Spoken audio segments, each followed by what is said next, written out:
그리스도인의 자유에 대한 절제의 내용에 대해서 밝히는 말씀입니다. 1절에서 이렇게 사도 바울이 언급합니다. 내가 그리스도를 본받는 자 된 것 같이 너희는 나를 본받는 자가 되라. 어떤 차원에서 나를 본받는 자가 되라고 하시는가? 사도 바울은 이전에 9장에서 무엇이라고 말씀하셨냐면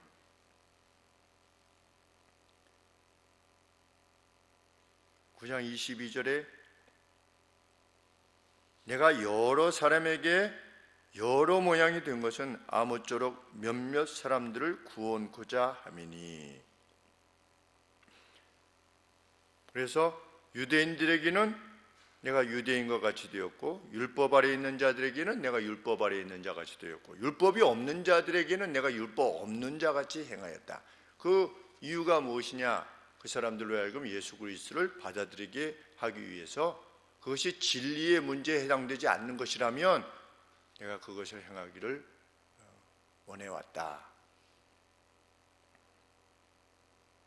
그래서 31절에 10장 31절에 먹든지 마시든지 무엇을 하든지 다 하나님의 영광을 위해서 행했다. 33절 마지막이지요. 10장 33절에 나와 같이 모든 일에 모든 사람을 기쁘게 하여 나의 유익을 구치 아니하고 많은 사람의 유익을 구하여 저희로 구원을 얻게 하라. 나의 행하는 모든 것들이 그 최종적 목적이 나와 상대하는 그 사람들, 나를 바라보는 사람들이 영혼의 구원을 얻도록 하는데 모든 노력, 총력을 기울여라. 오늘 우리에게 주시는 말씀입니다. 그러면서 내가 그리스도를 본받는 것 같이 그리스도께서도 그리하시지 않으셨습니까? 그것처럼 너희는 나를 본받는 자라 되라. 그리스도께서 세상에 오셔서 하신 그 노력의 그 총체적 목표는 무엇입니까? 영혼으로 하여금 구원을 얻게 하시는 것입니다. 그것처럼 우리도 우리의 행함의 총체적 목표가 무엇이냐? 사람을 살리는, 영혼을 살리는 일이 되도록 해라. 이것이 사도 바울의 언급입니다. 그런데 그런 노력을 기울임에 있어서 문제가 발생한 것입니다. 어떤 일이 발생한 것이냐? 공적 예배에서 기도나 예언을 행할 때, 여기서 예언이라고 하는 것은 앞에 어떤 일이 일어날 것을 말하는 어떤 foretel이 아니라 프라페시지요. 하나님의 뜻이 이것입니다. 우리를 향하신 하나님의 뜻이 이것입니다. 라고 하는 사실을 드러내서 사람들로 하여금 경고를 받고 또 교화를 받는, 우리 성경에는 덕이라고 하는 표현을 썼는데 에디파이 한다.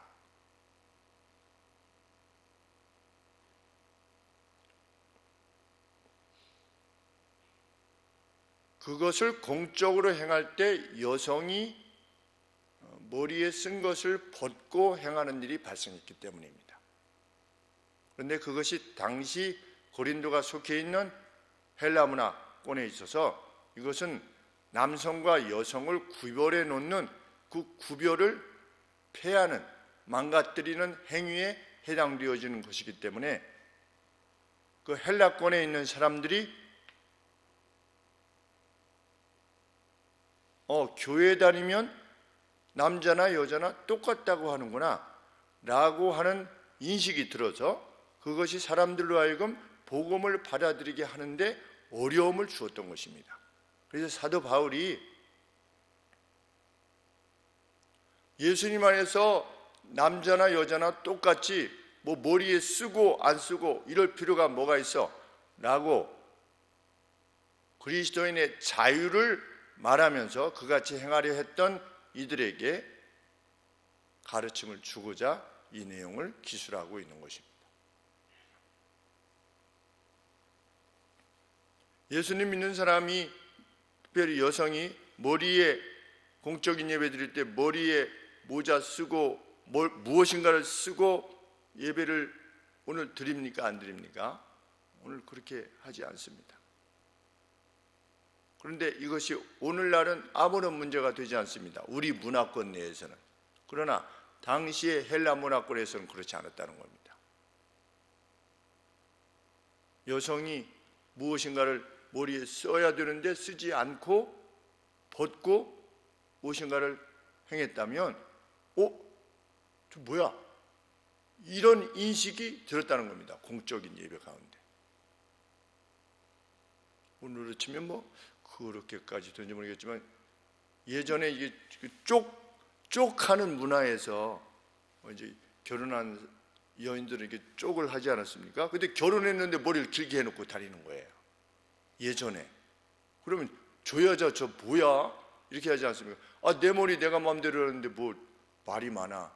이렇게 하지 않고 결혼한 사람은 다 쪽을 했는데 그런 어떤 현상이 고린도 교회 내에 벌어진 것입니다. 무엇을 논하면서? 그리스도인의 자유를 논하면서. 먼저 사도 바울은 2절 말씀에 그들을 높여줍니다.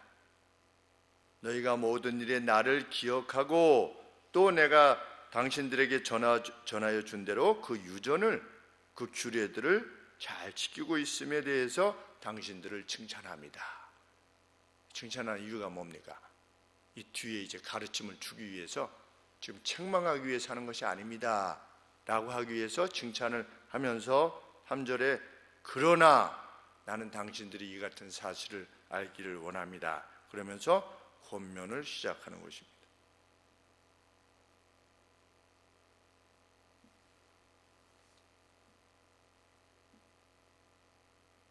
바울은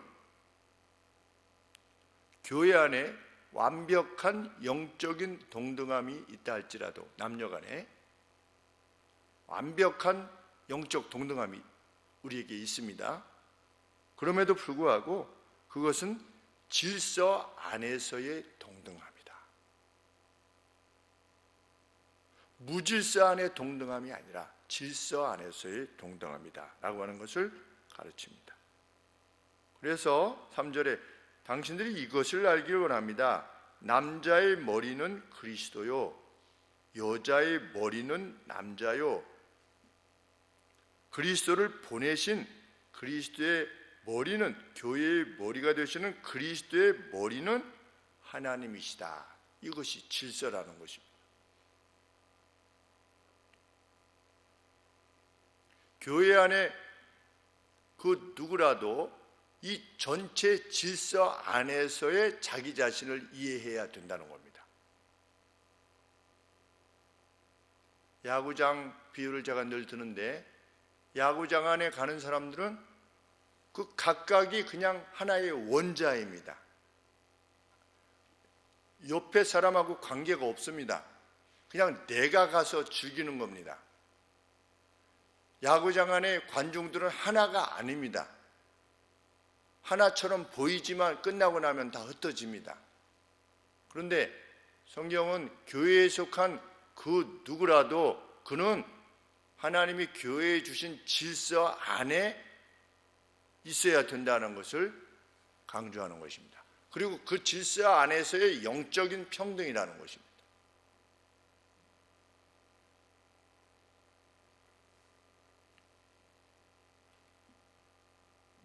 나는 당신들이 알기를 원하노니 각 남자의 머리는, 그런데 여기서 머리라고 하는 것은 헬라어 단어에서의 이 머리라고 하는 것은 우두머리라고 하는 개념이 아니라고 합니다. 아니면 최고위직이라고 하는 차원의 의미도 아니라는 겁니다. 헬라어에서의 그 의미는 기원이라는 것입니다. 기원.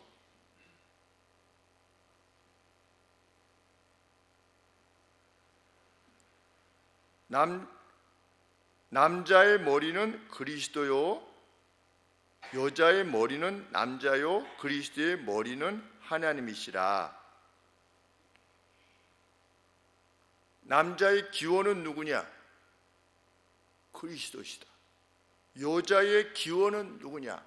남자의 갈빗대다. 그러면 교회의 머리로서 보내신 분이 누구시냐? 그 기원이 누구냐?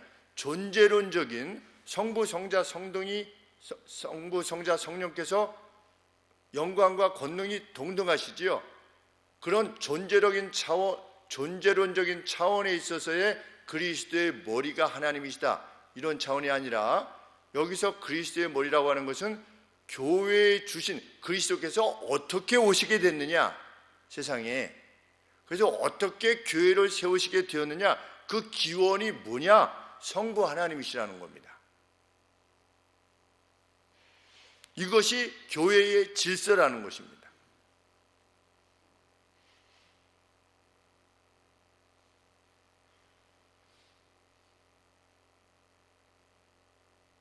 그 관계적 차원에서 우리가 그리스도를 이해하고 교회 안에서의 남자를 이해하고 여자를 이해해야 된다는 것입니다.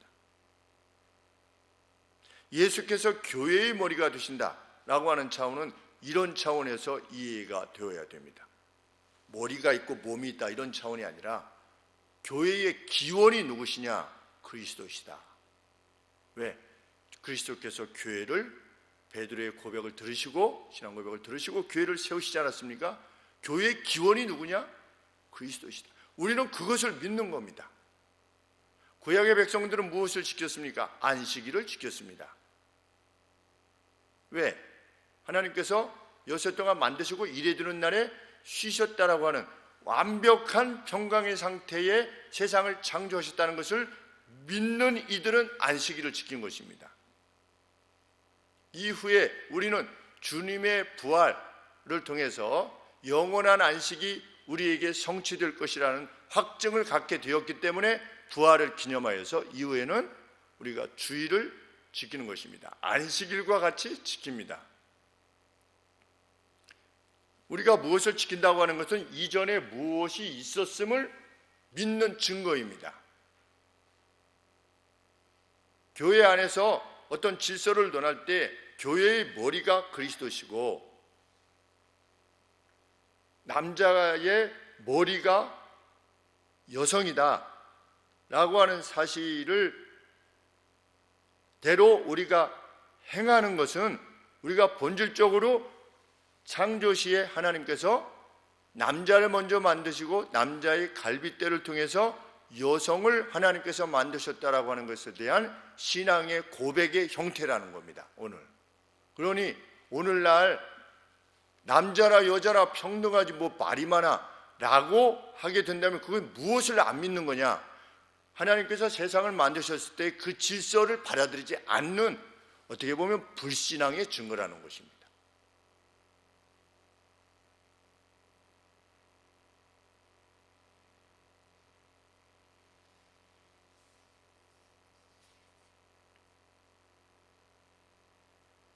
그래서 바울은 남자가 남녀의 구별을 위해서, 또 구별됨이지요. 구별됨을 위해서 머리에 쓰지 않는 것처럼 이 고린도 교회에 편지할 때 남자가 공적인 어떤 집회에 있어서 머리를 쓸 일이 없지 않았겠습니까? 그것만큼이나 여자들은 머리에 쓴 것을 벗음으로 하나님께서 주신 남녀 간의 구별됨을 폐기시키는 일이 없도록 하라. 이것이 사도 바울의 가르침입니다. 벗느냐 안 벗느냐, 그리스도인이 자유 아니야. 그것이 아니라 그 질서를 이해하라는 겁니다. 받아들이라는 겁니다. 그 문화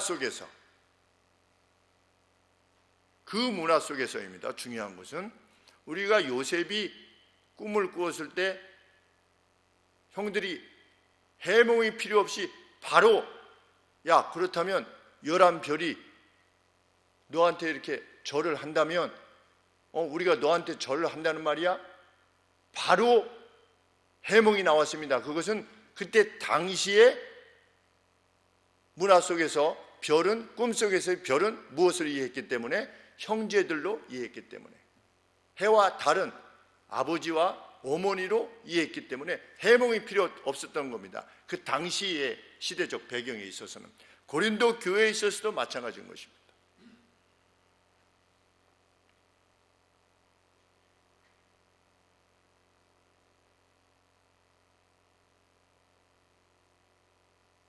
그러므로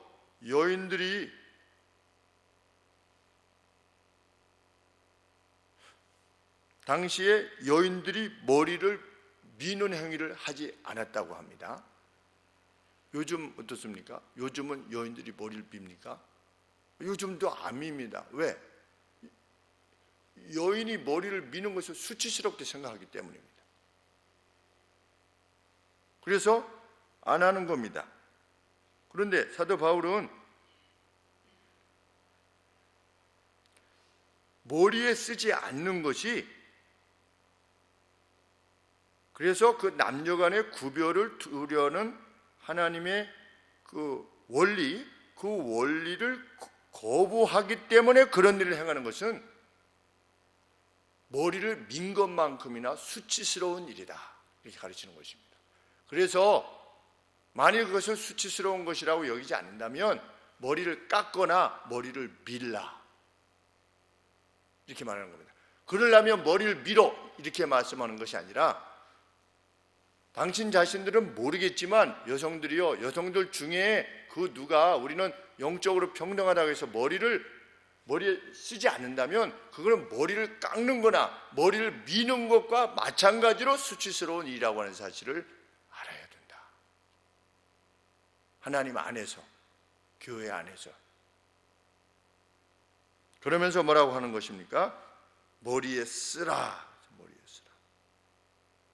6절 말씀에, 만일 여자가 머리에 쓰지 않거든 깎을 것이요, 만일 깎거나 미는 것이 여자에게 부끄러움이 되거든 쓸지니라. 써야만 한다는 것입니다. 왜? 그것이 그 자신에게 수치가 되는 것이기 때문에. 그런데 이때 당시에 헬라 문화권에서는 남성들이 종교적 모임을 지낼 때 머리를 가리지 않았답니다. 일반적으로 모였을 때. 그러니까 교회 내에서도 머리를 가리지 않았겠죠. 이렇게 쓰지 않았겠죠. 그리고 여성들은 썼고, 그런데 여성들이 보고 나타난 겁니다. 그러면 그 문화권 내에서 저 뭐야, 이렇게 하게 되는 것이라는 겁니다. 그런데 반면에 유대인들은 공적인 집회를 행할 때 머리에 썼대요. 이렇게. 그리고 얼굴을 가리웠대요. 왜냐하면 하나님 앞에 감히 나아갈 수 없는 존재다. 하나님과 직접 대면해서 얼굴을 맞이하면서 하나님 앞에 무엇을 이렇게 구할 수 없는 존재라고 해가지고 머리에 쓰고 얼굴도 가리웠대요. 이것을 생각해 보면 사도 바울은 지금 무엇에 반하고 있는 겁니까? 유대교의 전통에 반하여 말하고 있는 겁니다. 정말 대단한 사도 바울이 아닐 수 없는 겁니다. 어렸을 때부터 자랐던, 보고 배우고 그렇게 자랐던 것을 오히려 이방의 헬라권을 위해서 거꾸로 말하고 있는 것입니다.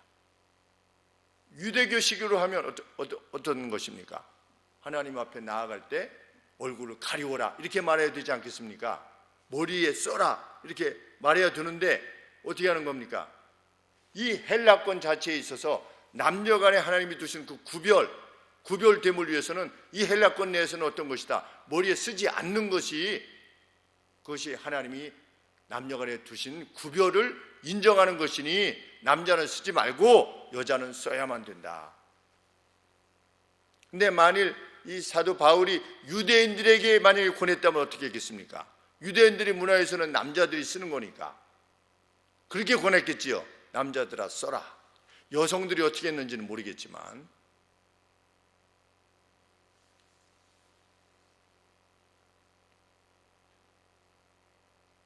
그래서 사도 바울이 무엇이라고 앞서서 언급했습니까? 율법 없는 자에게는 내가 하나님께는 율법이 없는 자가 아니요 도리어 그리스도의 율법 아래 있는 자나 율법 없는 자같이 된 것은 율법 없는 자들을 얻고자 함이라.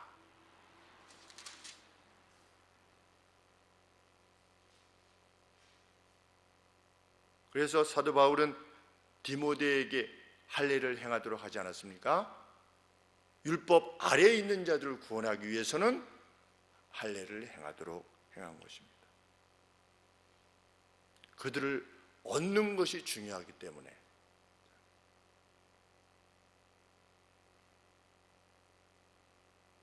바울은 7절 이하에서 창세기 1장 2장의 창조 질서를 들어서 그의 가르침을 계속합니다. 남자는 하나님의 영광이요, 여성은 남자의 영광이다. 그래서 공적인 집회에 있어서 남자는 머리에 쓰지 않고 나아가는 것이 맞다. 왜? 남자는 하나님의 영광을 대변하기 때문에 그 누구의 권위 아래에 있음을 표하는 머리에 쓰는 것을 쓸 수 없다는 것입니다. 남자는 하나님의 영광을 대변하기 때문에. 하나님의 이미지요, 하나님의 형상과 영광이니 그 머리에 마땅히 쓰지 않거니와, 하나님을 대표하는 인데 그 누구의 권위 아래에 있다고 하는 표를 그가 머리에 둘 수 없지 않느냐, 이렇게 지금 사도 바울이 논하는 것입니다. 그러나 여성은 머리에 쓴다. 왜? 공적인 집회에 있어서 하나님의 영광의 대변자가 아니기 때문에. 그것이 하나님께서 주신 질서가 아니라는 것입니다. 여성은 하나님의 영광의 대변자로서 공적인 예배에 있는 것이 아니고, 여성은 누구의 영광이다? 남자의 영광이다. 이것은 여성이 열등하다라고 하는 것을 말하는 것이 아닙니다. 그의 직임이 그러하다는 겁니다. 그가 대표하고 있는 게 뭐냐? 여성은 남자의 영광이라는 겁니다. 부인은 그 남편의 영광인 겁니다. 오늘날로 치면 마치 남자가 하나님의 영광을 대변하는 것처럼. 이것은 위에 있느냐 하위에 있느냐 이런 차원이 아니라 하나님께서 주신 지위라는 것입니다. 역할, 질서.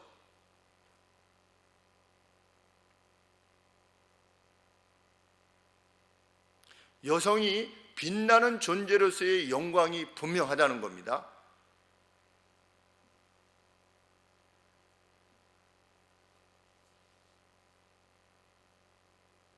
그렇지만 하나님께 경배드릴 때 하나님의 영광을 대변하는 것으로 지어지지는 않았다는 겁니다. 역할 자체가. 여성은 무엇 때문에 지어졌습니까? 남자를 돕기 위해서 지어졌습니다. 헬퍼입니다. 헬퍼의 그러면 여성은 언제 그 영광을 지니게 되는 것입니까? 나는 남성을 헬프하기 위해서, 돕기 위해서 하나님께서 창조하셨다 라고 하는 차원에서 행할 때 그것이 여성에게 영광이 되는 것입니다. 여기서 헬프라고 하는 것은 또 무슨 밑에서 돕는 무슨 사환이나 종의 개념이 아니라 헬프입니다. 헬프. 누가 온전치 못했을 때 여성이 지어짐을 통해서 남자가 완성되어졌어요.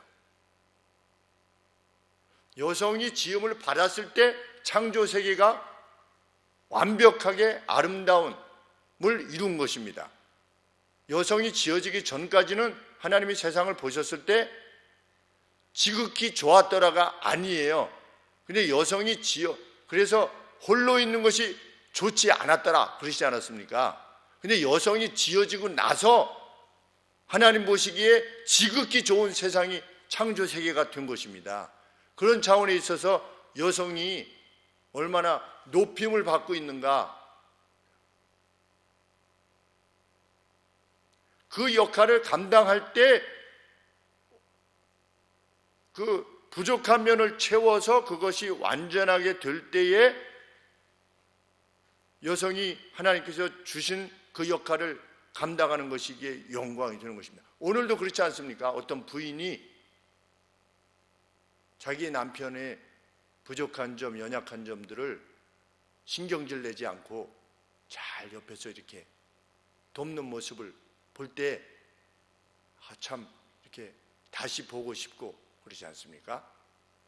저희 교회 오셨던 부부 성도님이 계셨는데, 저쪽 교회에 있었을 때 오신 성도님이 계셨는데 이제 막 등록을 하려고 오셨는데, 저희 교회가 이제 이전을 해서 다른 데를 알아봐야 됩니다. 이래가지고 이거는 우리 몫이 아니구나. 그래서 우리 교회 못 오신 성도님이 계신데, 근데 그 두 분이 오셔서 그 사무실에서, 목양실에서 말씀을 나누는데, 여성 집사님이 그 남편이 무슨 말씀을 하시면 옆에서 뭐랄까 이렇게 정말 사랑하면서 공손하면서 가지고 의견이 뭐 이렇게 그때 이랬잖아 그러면 본인이 이렇게 얘기하다가도 남편이 그때 파란색이 빨간색이었 같은데요 이렇게 해서 그때 그래도 그 파란색이었지 그러면 그랬나 보네요. 제가 잘못 봤나 보네요. 이렇게 그냥 자기를 어떻게 하는 겁니까? 수정하면서 그 이야기를 이렇게 쭉 이어나가는데 참 현숙한 여집사님이시구나. 지금도 마음에 이렇게 두고 있는 것입니다. 저 위쪽에서 저 창틀 샤시를 만드는 큰 일을 하고 계시는 집사님이신데, 지금 저쪽 무슨 교회죠? 저 은샘교회, 지금 은샘교회 안수 집사님이신가 장로님이신가 지금 그렇게 계신데, 그때 그렇게 배웠습니다.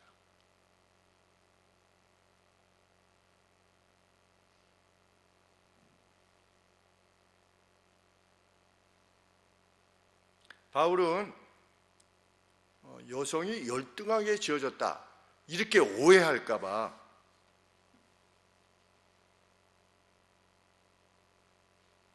(11절에) 이렇게 언급하고 있습니다. 주 안에서는 남자 없이 여자만 있지 않고 여자 없이 남자만 있지 아니하니라. 둘 다 소중한 존재라는 것입니다. 그리고 여자가 남자에게서 난 것 같이 남자도 여자를 통하여 났다. 여자가 낳았잖아요, 남자를. 우리 지금 지상에 있는 남자들은 다 여자가 낳은 거 아니겠습니까? 여자로 났으나 모든 것이 하나님에게서 났느니라. 그러므로 이것은 누가 우월하다 열등하다를 논함이 아니라는 겁니다. 질서를 말하고 있는 것이라는 겁니다. 남녀 간에 하나님께서 주신 질서를 파괴하는 어떤 행위, 이것들은 결코 교회 내에서 허락되어지지 않아야 되는데, 왜냐하면 사람들에게 복음을 전하기 위해서라는 겁니다. 그 누구 댁이 예수님 믿더니 막 남편하고 막 맞먹던데 이렇게 되면 전도가 되겠냐는 겁니다. 다 뭐 평등하대. 이제는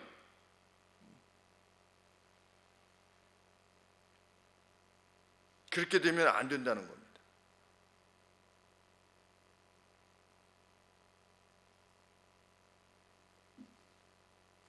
우리는 오늘 여인들로 하여금, 여성들로 하여금 머리에 쓰도록 하지 않습니다. 왜냐하면 우리 성당처럼 그렇게 하지 않습니다.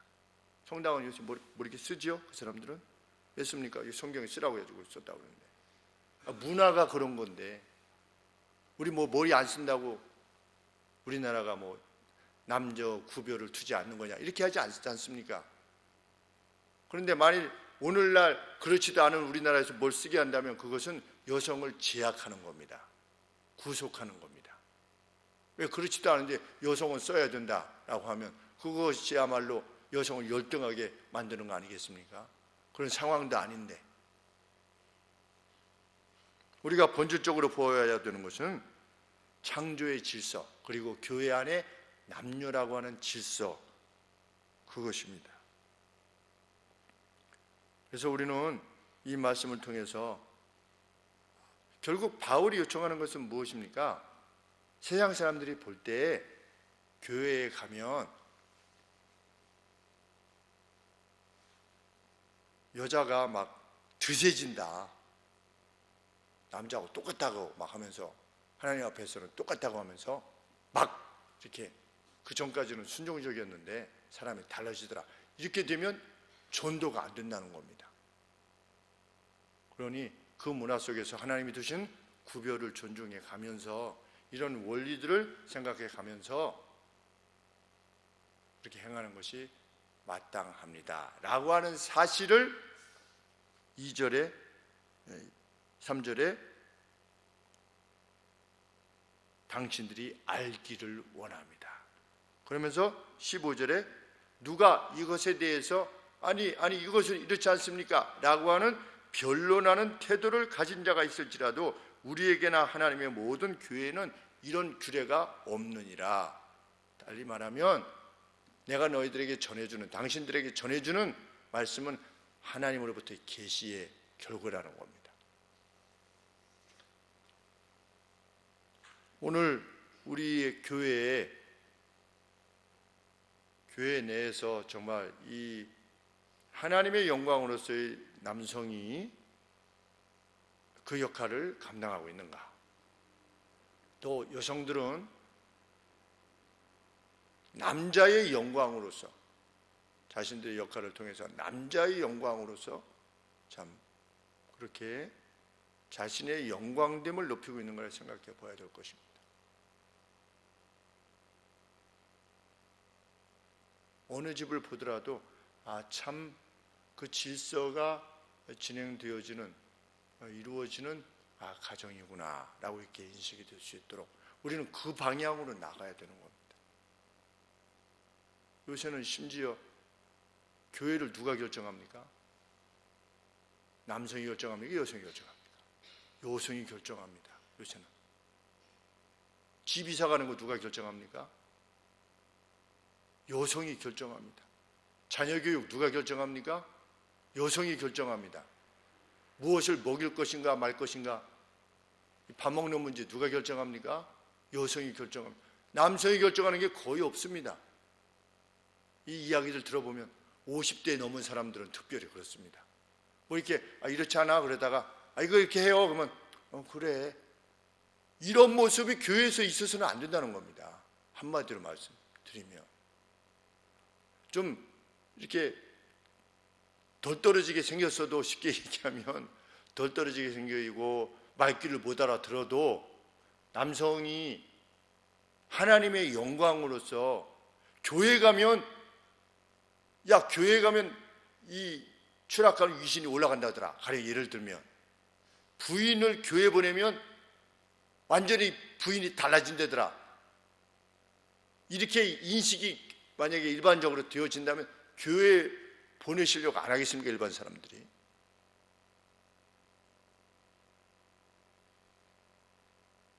어떻게 해서든 우리는 먹든지 마시든지 무엇을 하든지 그것이 진리의 문제에 해당되지 않는다면, 우리는 하나님이 이거 진리의 문제죠. 이것이 진리의 문제입니다. 그래서 내 남편이 존중받고 있는가? 교회 내에서는 나에 의해서 내 남편이 존중받고 있는가? 교회 내에서 그것이 이루어진다면 하나님이 참 기뻐하시는 가정이요, 그런 가정들로 구성되어지는 교회라면 참 하나님께서 함께 복을 주시는 그런 복된 교회가 될 것이다. 그리고 부흥이 이루어질 것입니다. 영혼들을 얻고자 하는 노력이 될 것이기 때문입니다. 그래서 그 소문이 퍼져야 됩니다. 그리스도께서 우리에게 요청하신 이 하늘소망교회라고 하는 교회에 요청하신 그리스도의 법, 그것이 이루어져야만 됩니다.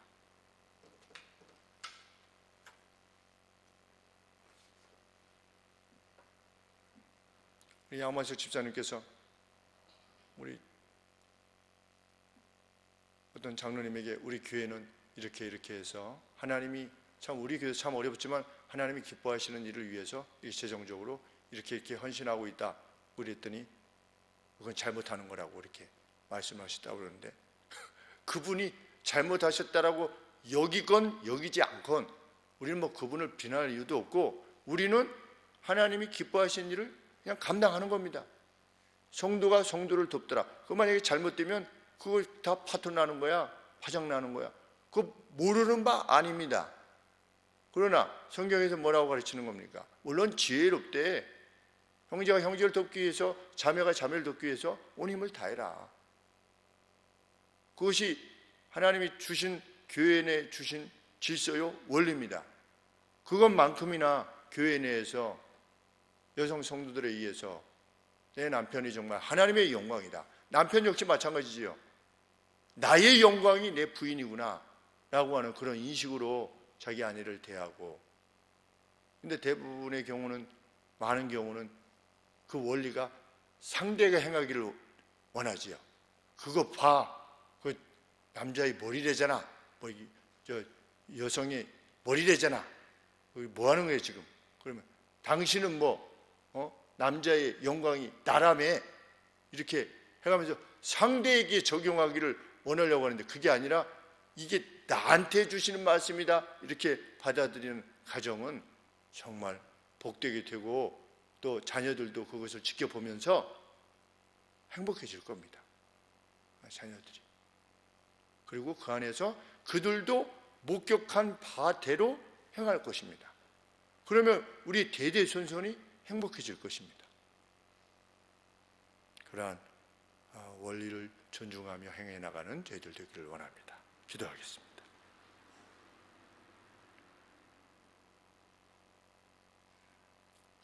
하나님,